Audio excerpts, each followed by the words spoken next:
ক্ষমতাচ্যুত আওয়ামী লীগ সরকারের সময় পিরোজপুরের শক্তিশালী ঠিকাদারি সিন্ডিকেট গড়ে তুলেছিলেন সাবেক সংসদ সদস্য মহিউদ্দিন মহারাজ। এই সিন্ডিকেটের অন্যতম সদস্য ছিল চট্টগ্রামের ঠিকাদারি প্রতিষ্ঠান মোহাম্মদ ইউনুস অ্যান্ড ব্রাদার্স। ক্ষমতার পালাবদলের পর মহারাজ দেশ ছেড়ে দুবাই পালিয়ে গেলেও ইউনুস ব্রাদার্সের দাপট কমেনি। এলজিইডি, সওজ, পাওবো সহ বিভিন্ন দপ্তর থেকে গত ৮ মাসেই প্রতিষ্ঠানটি পেয়েছে ২৮০টি কাজ, যার মোট মূল্য প্রায় ৮৩৬ কোটি টাকা।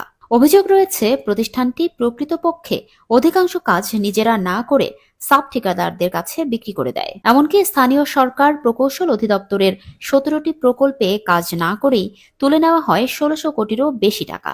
এই অর্থ আত্মসাতে জড়িত ছিল পিরোজপুরের নির্বাহী প্রকৌশলীর কার্যালয়ে মহারাজ সিন্ডিকেট এবং ইউনুস ব্রাদার্স। প্রতিষ্ঠানটির বিরুদ্ধে অভিযোগ থাকা সত্ত্বেও ইজিপি টেন্ডারের মাধ্যমে একের পর এক কাজ পেয়ে যাচ্ছে তারা।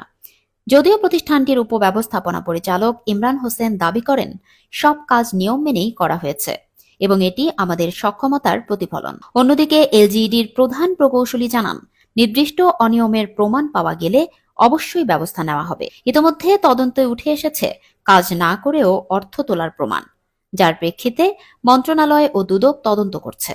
সংশ্লিষ্টরা বলছেন, এই ধরনের সিন্ডিকেটের মাধ্যমে সরকারি প্রকল্পে দুর্নীতি ও অর্থ আত্মসাৎ দেশের উন্নয়নকেই বাধাগ্রস্ত করছে।